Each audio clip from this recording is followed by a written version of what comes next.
Manchester city ছেড়ে নতুন ঠিকানায়ও দারুণ ছন্দে আছেন আর্জেন্টাইন তরুণ তারকা জুলিয়ান আলভারেস।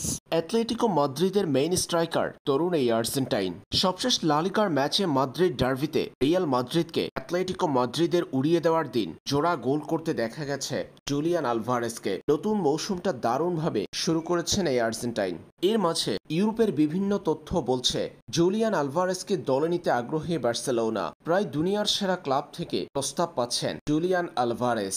স্পোর্তর প্রতিবেদনের বরাত দিয়ে প্রসপার নিউজ লাইভ এক পোস্টের মাধ্যমে জানিয়েছে জুলিয়ান আলভারেসকে দলে নিতে আগ্রহী বার্সেলোনা। এছাড়াও টাচলাইন ফুটবলও জানিয়েছে জুলিয়ান আলভারেসকে দলে নিতে চায় বার্সা। সেই ক্ষেত্রে আগামী 2026 সালের সামার ট্রান্সফারে জুলিয়ান আলভারেসকে টার্গেট করবে কাতালান দলটি। অর্থাৎ 2026-এর সামার ট্রান্সফারে জুলিয়ান আলভারেসকে দলে নিতে চাইবে বার্সেলোনা। জানা গেছে জুলিয়ান আলভারেজের জন্য নাকি 200 মিলিয়ন ইউরো চাচ্ছে অ্যাটলেটিকো মাদ্রিদ, এমনটা জানিয়েছে স্পোর্তো।